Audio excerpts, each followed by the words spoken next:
Welcome, friends. James Corbett here, CorbettReport.com. Today is Monday, the 15th of September, 2014. And for those who keep track at home, not only is this the third Monday of the month, it is the earliest possible third Monday of the month for our regular Film Literature in the New World Order series. But I suppose you're probably not tuning in to find out about calendar eccentricities. You're probably here to talk about, or at least listen to people talk about, today's to the subject of today's program, which, if you were keeping track last month, is going to be Contagion, the 2011 Hollywood flick dramatizing the idea of a epidemic disease ravaging the world. Very timely topic in a lot of ways, isn't it? And yes, this is not only, of course, we always talk about the propagandistic aspects of various works of literature and cinema here on Film Literature in the New World Order, but usually we have to use a little bit of tangential thinking and have to scry the tea leaves, as it were, for some of these topics and themes. But in this case, it's not only very blatant and on the surface, but it is actually explicitly a piece of propaganda, i.e. a piece of cinema, of filmmaking that was engaged in with the conscious idea and decision to make it part of an activist campaign. And this is something that attentive listeners would have picked up on from my appearance on Revelations Radio News, episode 127, which will be linked up in the show notes in case you did miss that, in which I appeared with Tim Kilkenny talking about, well, a lot of different things, but we also talked about the Ebola panic. And he mentioned at that time that Contagion was an example of a film that was produced by something called Participant Media, that is the media venture of billionaire Jeff Skoll. And it is specifically and on the record and admittedly a propaganda effort, something that Jeff Skoll openly admitted on 60 Minutes. You know, he's so astute. Jeffrey Skoll, one of the first to sign the Giving Pledge, is using the billions he made as eBay's first president to fight what he calls global threats. Not just one, but 5 problems he's convinced pose immediate danger to humanity: climate change, water security, pandemics, nuclear proliferation, and the Middle East conflict. Is there some argument to make sometimes that because people have made a lot of money, Right. that they may come to these problems with a certain arrogance, like, I know everything there is to know, I'm so smart guy, let me tell you what to do. I think we all have a danger Arrogance. like we know the answers. Right. And the reality is we don't. But that does not keep Skoll from trying. In addition to this more traditional charitable giving, in 2004, he started the for-profit media company Participant to make movies that promote his philanthropic goals. And the purpose of the movies is what? Awareness is one. To create entertainment that inspires and compels social change. And so whether that is climate change or dolphin hunting in Japan or dealing with drug sentencing laws, every film we do has a purpose, and it has a social action campaign associated with the movie. And we try to get people involved in the issues of the movie to try to make a difference in those issues. But the problem with all of this may be that it shows how quickly charity can cross over into advocacy. Take the 2011 movie Contagion. Skoll took what he'd learned through his charitable work in pandemics and funded a movie to warn people that a virus could kill billions. On day 1, there were 2 people, and then 4, and then 16. In 3 months, it's 1 billion. That's where we're headed. And what did the movie accomplish for you? In many ways, it put pandemics back on the map, that the public realized how important our public health organizations are, for example. A number of politicians that had seen the movie who were ready to vote on cuts to funding to the CDC recognized that that would be a bad idea. So there it is, folks. It is absolutely 100% Participant Media and Contagion in particular were explicit pieces of propaganda. And yes, it had the effect of helping senators and Congress critters to vote for the funding of the CDC back at a time when people were wondering what the purpose of this organization really was. Well, don't worry, in case that propaganda didn't work, I'm sure the latest Ebola panic will have once again brought the Center for Disease Control back front and center into the public spotlight. So today we're going to be dissecting this work of propaganda, and here to do that is, of course, Tim Kilkenny of Revelations Radio News at revelationsradionews.com. Tim, thank you so much for joining us. Thank you for having me, James, and I want to upfront apologize to everybody who had to watch this piece of propaganda based on the conversation that I had with you. You say that, and yet I want to say, I don't want to say I enjoyed watching it. It certainly wasn't that, but I actually found it very interesting to watch this because, of course, I was watching it very specifically for that propaganda side of things. And from that perspective, it's very interesting to sort of dissect it. But yes, I do sometimes think about how this series contributes to the to lining the pocketbooks of these Hollywood moguls. So, well, I would certainly never encourage people to illicitly acquire these movies, but if you do, well. Anyway, Tim Kilkenny, let's talk. First of all, we usually start by talking about why this particular book or movie was chosen. So let's just get that on the table. What brought this to your attention? What brought this to your mind? How did you encounter this movie, and why do you think that this is important? Sure. I think I actually watched Contagion before I saw that 60 Minutes piece. And I at the time, just thought, well, that was a terror. And I think, I do consume a little bit more of the movie theater type of media than you do. I know you kind of stay away from it. So I think there are some of us out there who look at it and, it's interesting to see the themes that are in it. So I did rent it instead of purchasing it. That way I didn't have to actually contribute too much to their pockets. But anyway, I remember watching it way back when and thought, that was a pretty dumb movie. Like it wasn't that good. It was extremely heavy handed. And I remember, I think my wife, left in the middle of the movie, just was not interested in it at all. And it wasn't until I watched or, listened to that 60 Minutes interview where they called the 60-minute story was called The Giving Pledge, a new club for billionaires. And in that, they say the wealthiest 400 Americans are worth over $2 trillion. They own as much wealth as the bottom half of American households combined. And you'd be surprised, but they're giving away large sums of money. This is the golden age of philanthropy. And of course, it was this huge rah-rah, the billionaires are so great. Our overlords really do care about us. And here's how they're giving money out in order to help us. But of course, it's people like Bill and Melinda Gates and all these other people whom, we kind of know their MO is kind of eugenics and, the global political power and whatnot. But one I didn't know was Jeffrey Skoll. And Jeffrey Skoll, of course, comes on and says, hey, I'm doing participant media, just like that clip you just played. And I remember all of a sudden it rings a bell in my head. I think I've actually watched quite a few movies where I remember seeing that. And they were sometimes good, sometimes bad. I need to look into this a little further, and that's when I kind of brought it up to you. But that's what kind of brought me back to Contagion. Also, with the recent Ebola outbreak, it seemed like kind of an apt time to go ahead and review it. But, I mean, I was going to just list off a couple other movies that have been done by them and thought maybe we could just talk about them briefly. Or Absolutely, go for it. Okay, a couple of them. The Internet's Own Boy, which is Aaron Swartz, which is funny because I had actually recommended that to you previously because I thought it was an interesting view on Aaron Swartz.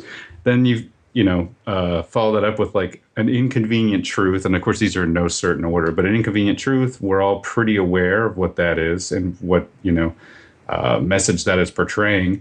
Fast Food Nation, I was surprised to find on here, as well as Good Night and Good Luck.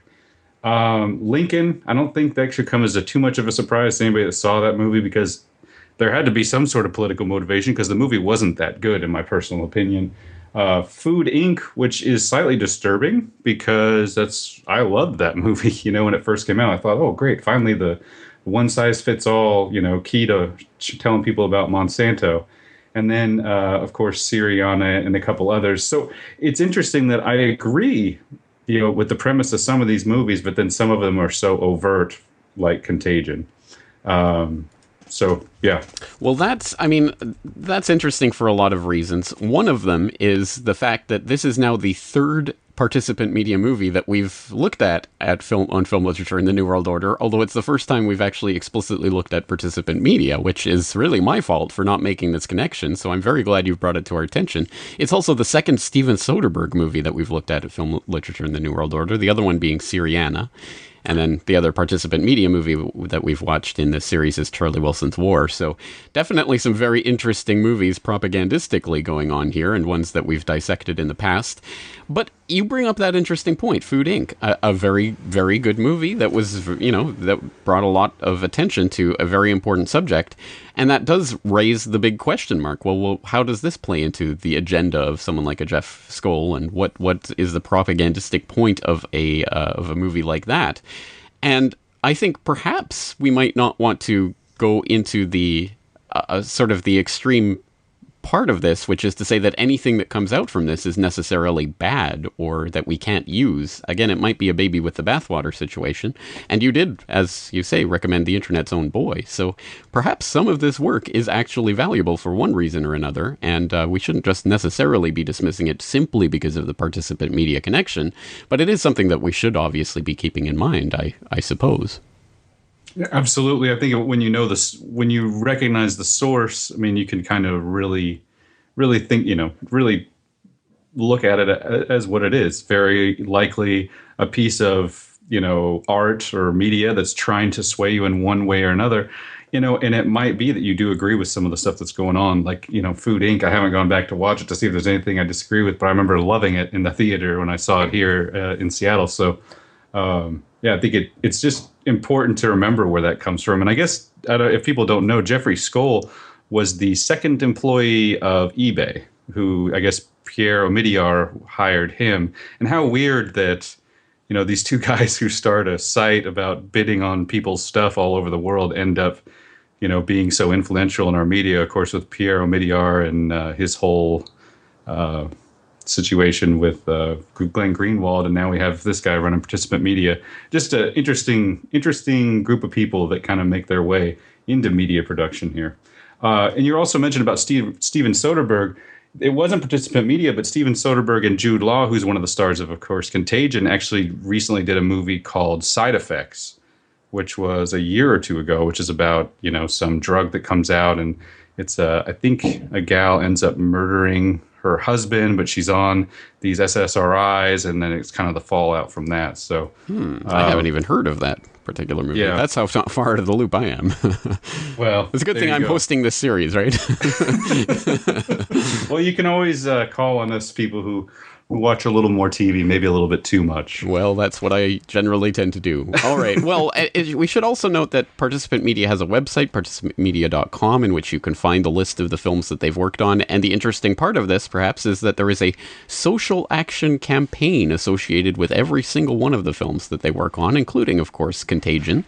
And if you click on the link, you can get taken to the Contagion Social Action Campaign website, where they feed you with all sorts of information about various pandemics and pandemic response, the different global bodies that coordinate response to pandemics and how they love and care about you, and some of the subheadings of these parts of this website are pretty interesting. For example, Epicenter, it's not a matter of if, but when, which is somewhat reminiscent of the tagline for the movie itself, which is nothing spreads like fear.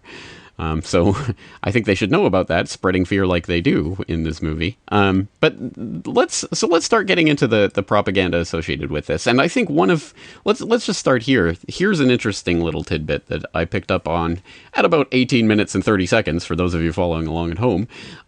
They're talking about, I believe it's the Kate Winslet character, who is a epidemic intelligence service representative of the CDC, who's doing the sort of forensic investigation, trying to find out who touched what when kind of thing. And she's talking to various officials or various people that the patient zero had been in touch with. And she at some point she says something like a plastic shark in a movie will make people avoid the water, but if you slap warnings all over cigarettes about how they're going to kill you, no one pays attention. And I thought that was particularly interesting because that's really the movie in a nutshell, isn't it? I mean, this is a movie trying to have that same effect that Jaws had on making people scared of the water, which of course we all know is pretty ridiculous considering how few people die every year of shark attacks. And yet, of course, there was that phenomenon in the summer after Jaws was released that people were avoiding going to the beach because they were so scared of sharks. It is ridiculous, but it is a fact of human psychology that we are very much manipulated by what we see. And I think that's a pretty film in a film kind of moment where, this is the exact thing that they're going for in this movie. And in fact, mostly in participant media generally, they're trying to make us afraid, in this case, of something that most people aren't afraid of. And if that's the standard by which we're measuring the movie, I guess the question is, how effective are they? I mean, do you think that as a propaganda piece, this is actually effective, or does it fall flat on its face? I don't know on that one. I think it's so heavy-handed, it's hard for me to tell. But I think I told you, my wife left the movie. I don't think it makes a good movie. I think it's a fun piece of propaganda to look at and see the, overt messaging. But I don't know. I mean, I actually was searching around looking for a couple different things and, while thinking about and researching this film. And I came across like an NPR story where they actually have someone on who talks about the fact that Contagion and then the movie from the 90s, I think it's called Outbreak or something like this. Those two movies have contributed to the hysteria and fear factor in the swine flu and the just the idea of a pandemic. And they go into the reason behind it is because it's something that can't be controlled. And I think that is one of the things that they really try to drill home in this movie. For instance, they talk about, the average person touches their face 2,000 to 3,000 times a day. Oh, no. And, one of the things that they do at the beginning to really, kind of hammer the point home is each person that gets sick, that we see come into getting infected with this virus, they then show, or right before they show that person, they'll show Hong Kong, this many million people. And it's just like, oh no, there's so many people and so many germs. It could just spread out like wildfire from there. And, it just really kind of nails the point home that, hey, you have no control of this. And if you live near one of these population areas and this starts, you're done. Yeah. Yeah, I noticed that too. To be honest, I think that this started out very effectively. I think the opening part of the first act of this movie was very, very effective. And if it had have maintained the sort of emotional drama that it had in that first part, I think it could have been much more effective. And I'm not trying to tell these filmmakers how to be better propagandists, but I'm glad they're not. But I'm going to admit that I was quite affected by that part, that opening. I don't know what it was, 10, 20 minutes, 15 minutes, whatever it was. Sure.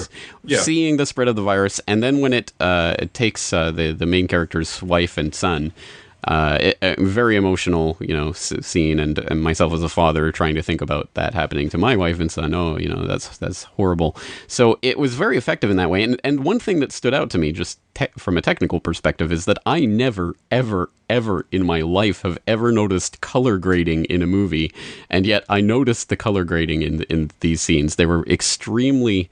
They were just extreme. They were either very, very blue kind of colors, or they were extremely bright and kind of vivacious. I don't even know how to describe it. Orangey, yeah, exactly, orangey. Like, blue and orange, which are very contrasty colors, and that they love to use in these types of mind control films. If people look into that, but I noticed that very much, and it was a very stylized kind of look. And now that I think about it, now that I realize and connect this with Syriana, the other Soderbergh movie that we've looked at, it has a similar sort of slick look to it. But I thought that was all very effective from the propagandistic side of things. But as it develops, as the movie goes forward, it turns into this very procedural kind of drama, and it's very clinical. It kind of examines it from, you get glimpses of the sort of the breakdown of society, and you certainly see a lot of like images of garbage on the streets and fires burning in various places and people looting things. You get that kind of view, but you never actually really feel it.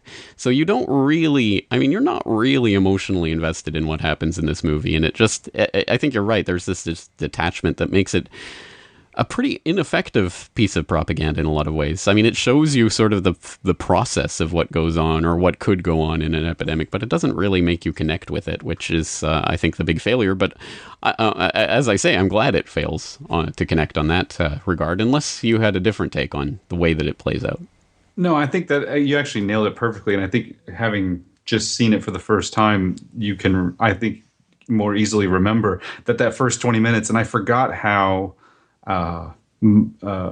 emotional it is for Matt Damon's character to lose his wife and son. And then it just starts off and you're like, oh no, what is going to happen? This movie could go anywhere. They're already, killing off these main characters. And this is just, I can't imagine what that feels like. And then you're right. It does take I would agree. It was a good synopsis. It gets very clinical, and then it's almost, like a predictive programming where after the, main character loses his life, it shows you, okay, or his wife loses her life. It shows you, okay, now this is what's going to happen. Okay. And the military is going to be the one that enforces the quarantine. The military is going to be the one that threatens detainment. The news is going to know what's going on the whole time. And the CDC is going to be fighting to figure this out and whatnot. But it's funny that even in their clinical drawing out of the story, they still had room to slide in a few other things. For instance, we haven't even talked about Jude Law's character.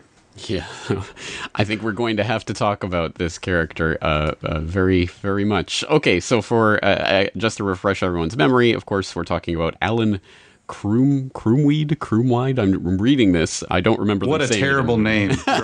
You're already supposed to not like it. Yeah, exactly. Yeah, Krumwiede. Yeah, it doesn't sound like someone you're supposed to have warm, fuzzy feelings about. He's a crummy character. So, reading from the Wikipedia synopsis, which is going off of the notes, production notes that were provided with this film.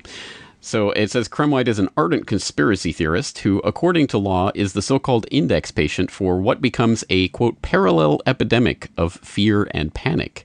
We definitely wanted him to have a messianic streak, said Soderbergh, whom Law talked to during the character's creating process. The two men discussed the appearances and the behaviors of a typical anti-government conspiracy theorist. Producer Gregory Jacobs commented that what's interesting is that you're not really sure about him. Is the government really hiding something, and does the herbal remedy he's talking about really work? I think we all suspect at one time or another that we're not getting the whole truth, and in that sense, Krumwiede represents the audience's point of view. End quote. All right, no, there's so many interesting little tidbits in there, including the fact that apparently Soderbergh and Law, were sitting there trying to have some kind of jam session about the appearance and behaviors of a typical anti-government conspiracy theorist, and they come up with this.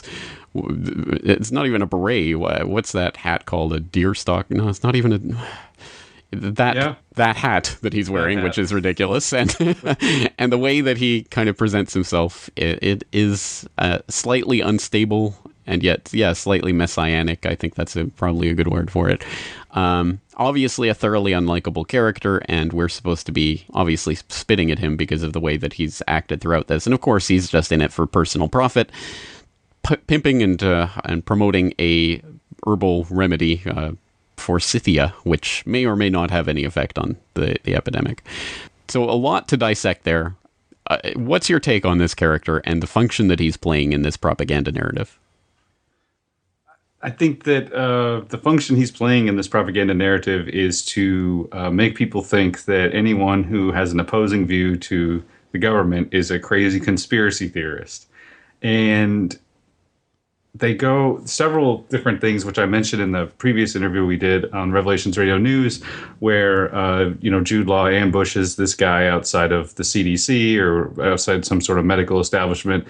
And the guy says, leave me alone. And he says, come on, I'm an investigative journalist. And the guy says, blogging is not writing, it's graffiti with punctuation. And it's like so heavy-handed that they want to discredit anyone who has an opposing view. I even have a clip of Jude Law on doing an interview where he basically said almost as much, where basically he said that, the guy's conspiratorial and has a very natural anti-government feeling or something like this. One of the things that cracked me up, though, the most about Jude Law's character is his teeth. Because Jude Law, I think by almost all standards in the world, is a pretty guy. He's a good looking guy. So it's hard for us to not like this guy, right? Because he's so pretty. So what they had to do is they had to make his front teeth crooked. Yeah. And so I took to the internet to investigate this, and I want to read something that I came across on, Yahoo is always a good spot to see the pulse of the internet, at least the kind of the unthinking majority. I don't know. But so I come across this. In Contagion, what happened to Jude Law's teeth? They look horrid, especially the upper incisors. And the answer to this Yahoo question was, yeah, I was wondering the same thing too when I saw the TV appearance. I thought his tooth was going to fall out or something, going to make Forsythia look too harmful to people since he was going to try and take it. I think the only reason they put the false tooth on him was to make him seem ugly. I think we're supposed to not like his character, getting rich on misinformation and all. I don't know. I wish they hadn't done it. It's distracting, and obviously people don't get it because people keep asking about his teeth. Yeah. So I thought that was kind of funny because it's like they were so heavy-handed that people were like, is Jude Law's teeth messed up? Like, what happened? We can't have someone who even looks good be an anti-government conspiracy theorist, clearly. Well, right. I like to think that they were doing research on anti-government conspiracy theorists and the way they look and act, and they came across me and thought, hey, there's a guy with weird teeth. Let's copy that. I don't know. I mean, it really is heavy-handed. That's a good way of putting it. And yet, okay, so let's approach this from the other angle, because as obviously we're meant to not quite like this person, and obviously in the end he turns out to be a criminal and a pretty reprehensible guy. But having said that, he is right about a lot of things, and he does uncover some things. And for example, of course, there's the confrontation that he does with the CDC representative on CNN in a very unrealistic television interview, we'll put it that way. But at any rate, he confronts the CDC representative, and he starts talking about some of the dynamics of how the epidemic spreads and things. So he has his facts right on a number of things. And he also exposes what is very true, that this CDC representative, in fact, gave his wife advance notice of the lockdown that was going to happen in Chicago so she could get out of the city, which is a pretty unethical thing to do on the big scheme of things. There's all sorts of reasons why officials would be prevented from doing something like that and prevented from giving their spouses and friends the inside track on something like that. And that's why ultimately he's going to have to testify to Congress, and there's going to be ramifications at the end of the movie. But there's a lot of ways in which this conspiracy theorist is right, and yet he's still portrayed very unsympathetically. And the CDC representative in question, played by Lawrence Fishburne, aka what's his name from The Matrix, is the person who does the bad thing, but he's the good guy. So they're inserting some interesting parts to this narrative. But I think there's at least a couple of ways in which you can see the conspiracy theorist character as being maybe not a nice guy in and of himself, but someone who is at least right about a lot of the things he's talking about. Absolutely. I'm going to try and play this clip if you don't mind. I think I might be able to do it. A campaigner for, I think, freedom of speech, but also for conspiracy theories. And unfortunately, I think sometimes his ego and his pride get in the way of his convictions. I think he has an inbuilt reaction to government-backed vaccination programs and government-backed research. He has a cynical view of the sort of legal process and the governmental process behind investigation on medical issues. And so that often, I think, leads him generally into areas of alternatives and then raising alternatives and watching them be covered up. Where he's very interesting to this story is that he actually does get the lead on everyone else. He sees something before everyone else and therefore has the run on them for quite a while. So hopefully you heard that, and that was Jude Law explaining his own character, but I think he kind of summarized what you were saying there, that he does get the run on them for a little bit, but at the same time, he's, I love that they actually wrote that into the character, that he's extremely cynical when it comes to government vaccine.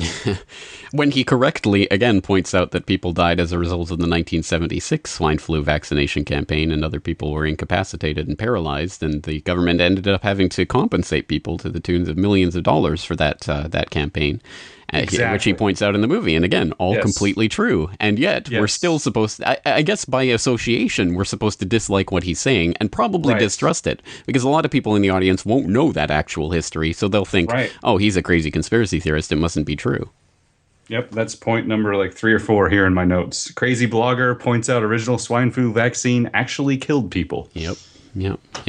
So, it's an interesting sort of multiple layer thing that they have going on there. And it could have been a lot worse, I suppose. It could have been he really was crazy and just making things up. But he was actually right about an awful lot. But just because he is that unlikable character, I guess we're supposed to, tarnish everything that comes from his point of view, his mouth. I also have in my notes, print media is dying, says crazy conspiracy theorist. Yeah, exactly. And he comes off looking like a madman trying to get them to cover this thing, and they won't. So he's shouting at them, "Oh, you guys, I'll save a spot on the bus for you." Right, and he only, remember too, he refers to Facebook and social media. That's where he got found out Lawrence Fishburne had warned his wife about getting out of town or whatever. So he's also on social media, which is another form of reality in its own. But several times they point out that he is only interested in page views, leading people to believe that if you have an anti-government, anti-vaccine stance, and you question things or question authorities, not only are you trying to, profit from it, but all you really care about is page views. There were 2 million people when I woke up this morning that came to me to look for the truth, is one of the quotes that he says. And it paints alternative media as only looking for page views, only looking on Facebook for their information, controlling this alternate reality that is, the internet, and then getting people to follow along. There's a great scene where he is questioned after being arrested. The guy's like, "Oh, I would arrest your computer if I could. You've clearly put all these people at risk."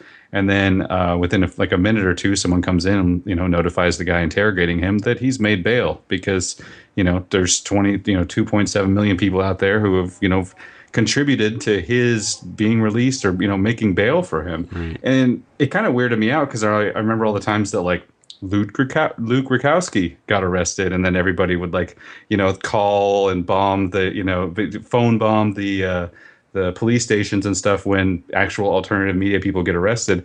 And then here they show it in this extremely negative light, look at this crooked tooth Jude Law. He gets to walk out and do more of his graffiti blogging, because he can make bail. Yeah, it was 12 million by the end. So There you go. No, I see that, but I kind of read it differently because I read that as part of that messianic streak. Because if you were sitting there saying, 2 million people, 12 million people are coming to me for the truth, asking me what is truth, I mean, that pretty specifically puts you in that Christ role, doesn't it? Yeah, asking someone, what is truth? Well, interesting. Okay, well, again, there's a lot to be said about that particular propaganda angle in this, but there's a lot of other interesting sort of procedural parts to this procedural drama, which ultimately, as we say, it ends up becoming. And it does show a lot of the mechanics of the pandemic lockdown, the quarantine, where he's trying to go, for example, across the state line to Wisconsin, but it's shut down by the army, the militaries. They're shutting down the border, and he gets out of his car and is trying to argue with the guy, and the guy ultimately says something like, "Get back in your car, or I'll detain you." And the guy says, "Where?" And then he just gets back in the car and goes away. So again, it's really bizarre. It's just sort of like little scenes and snippets of this society and chaos and lockdown and all of this, but you don't really get a sense of it in any visceral way. So again, I think it's a propaganda fail in that regard. But it does show, for example, the FEMA quarantine camps, the big stadium that they set up for the triage and treating and quarantining patients. They show that FEMA runs out of body bags. Yeah, I noticed that. So when did we run out of body bags? 2 days ago, and the Canadians are sitting on their supply, waiting to see what happens or something. And that's interesting because, of course, one of the things we do know about is that FEMA, is it FEMA or DHS? Whatever, has stored however many millions of portable coffins outside of Georgia, It's not too FEMA. far from the CDC. I mean, some of that craziness that's gone on in recent years. They talk about a plane with an isolation pod to bring people home when they're sick, which, of course, we saw actually come true in the recent Ebola pandemic. What else? This was an interesting one. 74 minutes and 15 seconds. Homeland Security wants to know if we can put a vaccination in the water supply, like fluoride, cure everyone all at once. That's a nice little tidbit to put in there. Yeah, why don't they just do that? Why don't they just put the cure in the water supply and then everyone's cured? Just like fluoride. Now none of us have cavities. Exactly. It works so well. And then, of course, finally there's the vaccine lottery, and they go by birthday, and everyone's waiting. Oh, when can I get my vaccine? When can I get my vaccine? So it's just so loaded with so much propaganda instilled specifically, and I think this is again explicit. It's specifically to counter the sort of bad rap that the CDC and the WHO got in the swine flu pandemic crisis hype hoax of 2009, and they even reference it specifically. I wrote down during one meeting where somebody actually says, I mean, the CDC lost all credibility because of their overreaction to the swine flu. And here's this movie making it look as if, again, the CDC is going to be the saviors of humanity when push comes to shove. And as Skoll noted in that clip that we played earlier, yeah, this caused Congress critters who were going to vote against CDC funding to vote for it, because now they realize how important the CDC is. So mission accomplished in that perspective, I guess. And to make shark in the water has been portrayed. Yeah, exactly. The shark in the water. And it maybe it's not meant to be a general public a panic to the public, but if it works on the legislators, hey, that's probably good enough. Did you find that this had at all a race type view? I didn't think of that, but yeah. My wife just pointed out that sweaty people that cough are scary, especially Chinese sweaty people that are coughing. Yeah, yeah. It's like, if you think about it, that whole first 10 minutes is just nothing but people coughing and rubbing their face and touching drinks and everything like that. So I don't know. I don't know if there was any race overtones or not, but I mean, they do say the bird flu, it's going to come from Hong Kong, the streets of Hong Kong, or, SARS, it comes from China, or, it's going to come from here, come from there. Right. You might not be able, you might have a different view on that being over in Japan, but it was just something that, it perpetuates the stereotype, at least in the area of origin. Right. No, that's all very well observed. But I think also, I mean, I was really trying to think at the end of this movie, well, what was this? I mean, what's really the take-home point of this movie? What are they trying to really, what's the message here? And I think other than not shaking the hands of chefs in casinos in Macau, I guess the other point of this, of course, is just to, sit down, shut up, listen to the authority figures and do what they tell you, and eventually you'll be okay. I think the message is the CDC is the good guys. Yeah, if you think about Lawrence Fishburne, he actually gives his antidote away at the end. He gives it to the janitor's son, who the janitor's comes to him and says, "Hey, I think my son might have ADHD," at the beginning. Yeah, I was wondering who that was. Yeah. And at the end of the movie, he actually doesn't give himself the antidote or whatever it would be. He gives it to that little boy. So kind of sacrificing himself to make sure that kid was safe first. Yeah. And that's a really overt, hey, the CDC are good guys. Look at him. Yeah. He told his wife to get out of town, but here he is giving his antidote to the young kid. The CDC really does care, and they're going to help us. Yeah, exactly. No, good call. I completely didn't pick up on who that was. I was like, who is this kid? But the thing about that scene is it made me realize that Matt Damon, he's teared up a couple of times over his wife during the movie, but his son might as well have never existed. It's like, who? What? Oh yeah, my son died? It's just, there's no mention whatsoever. He just sort of disappears. And I thought that was funny too. It was like, yeah, he forgot, and I think he just felt terrible that he had forgot. I think you're supposed to attribute that to, watching your spouse die in front of you. Would you remember your son was also sick? But yeah, I don't know. As a father, I can tell you, yeah, I probably would. Anyway, yeah, there you go. Yeah, there's so many different aspects to this, and again, if you examine this as propaganda, it's interesting, but as a movie, I think it does fail on every every level at the end, and there's so many loose kind of threads that are, I guess they're kind of dealt with and resolved in some form or other, but they're just thrown out there as just kind of bizarre little tangents that the movie takes, like the kidnapping of the Yes, doctor in right. China and all of that. There's definitely more that could have been elaborated on there. Exactly, But yeah. as we wrap up here, I'm sure let's wrap up where it wrapped up. And how about that last scene, the last 30 seconds where, mysteriously there's a company, or not mysteriously, there's almost in the cover of night, a company is tearing down trees is it in China there? And then Yeah. and then a bat flies out, and he goes and grabs a banana, and then he flies over a pig farm, and he's eating the banana, but he drops part of it, and then a pig eats it, and then the pig gets picked up by somebody who goes and takes, a butcher who takes it and slaughters it, and then he sticks his finger in the mouth of that pig, and then he wipes his hand on his apron and goes out and shakes Gwyneth Paltrow's hand. Boom. All that stuff accidentally combined together, making a killer vaccine. Everything, or not a vaccine, a killer virus, which, kind of leads to the thought process that, all these sort of things happen randomly, and there's no way anybody in the lab ever would have worked to combine those things. It just happens.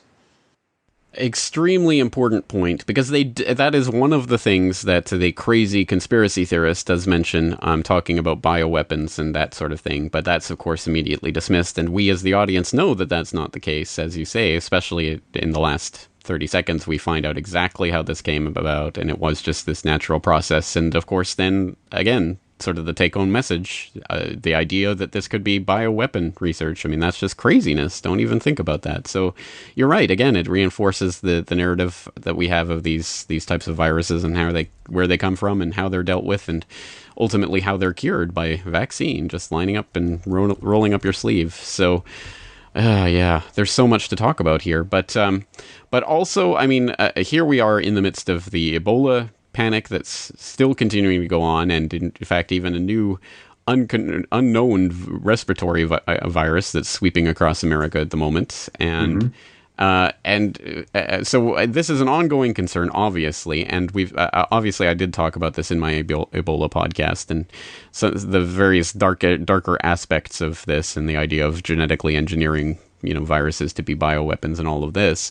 But I just wanted to throw this out there because I thought it was particularly interesting. There was an NBC article the other day that I tweeted out that had an interesting line talking about the patients, the Ebola patients in the United States and what had become of them. And it made the observation that the patients in the U.S.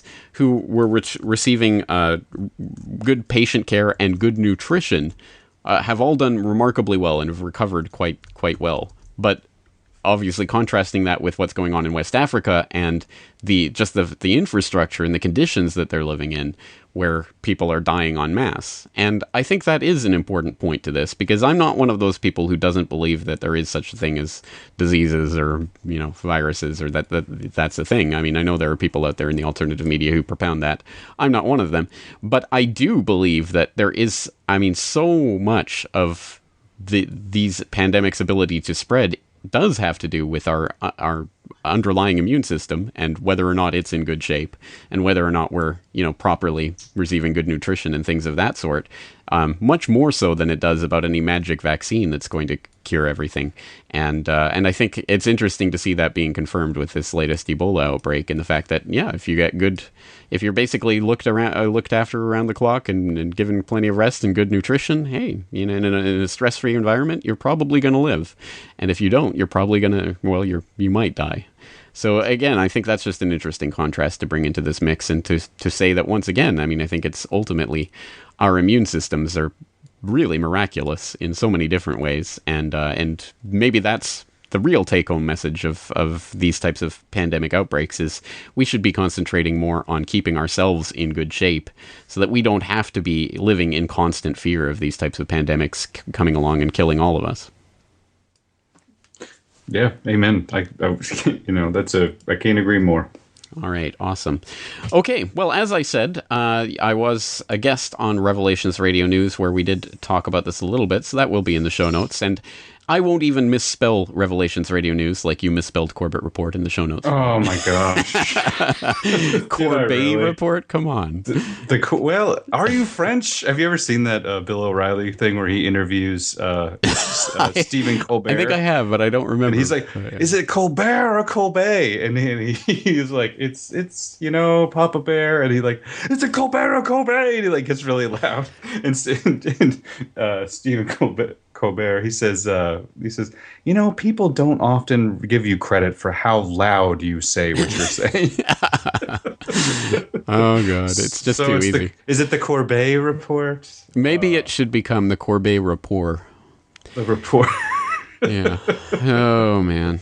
I'll go back and fix that. I've said this many times, but it is nonetheless true. When I first started the Corbett Report, it literally did not cross my mind that anyone would ever confuse it with the Colbert Report. That's how silly and naive I was. But there you go. I was wrong. Anyway, so we will put the link into that particular edition of Revelations Radio News, and of course into Revelations Radio News generally, so that people can keep in touch with you. Just for people who haven't heard the podcast, tell us a little bit about what it is you do. Sure. Well, I have a friend named Andrew Hoffman. He wrote a book called Eugenics in the New World Order, A Christian Perspective. We met a long time ago, 4, 5, 6 years ago, and kind of touched base and agreed on a lot of the same stuff. And he was going to put out another book, and I was going to, make a website and this and that. And one day I just called and said, "Hey, let's do a show. Would you be interested?" And he said, "Yeah, I don't think I can get another book out. I think I would like to do a little bit more current event stuff." And so for the last 127 episodes, as we like to say, I say semi-weekly, but then again, we took a long summer hiatus. Andrew says whenever we want, but we try to get a podcast out commenting on the news. We're often sarcastic. I served in the military for 4 years, so we have a kind of an interesting view on the military and how more often than not, they're just kind of being used as cannon fodder. And we also kind of talk about some spiritual stuff, not too much, but from a Christian perspective, we believe a lot of the stuff that's going on, that, with the New World Order and all of that stuff, was predicted in the book of Revelation, hence the name Revelations Radio News. And let me just put in my personal seal of support on the work you guys do. It is a sarcastic take, to be sure, but it really resonates well with me, and I love the way you guys riff on some of these stories. And you always, I think, have pretty good insights. And it's one of those podcasts that I really genuinely like, because there's always news stories in there that I didn't pick up on during the week. So I really do appreciate the work you guys are doing. I hope people will check it out. And I hope people will properly take the precautions, the vaccinations of truth against the propaganda when they watch things like Contagion. And hopefully this discussion will help you with that. So, Tim Kilkenny, thank you so much for joining us today. Thanks a bunch for having me, James. The Corbett Report is brought to you by you. Your support makes the Corbett Report possible. Sign up for the subscriber newsletter or purchase a DVD at corbettreport.com/support.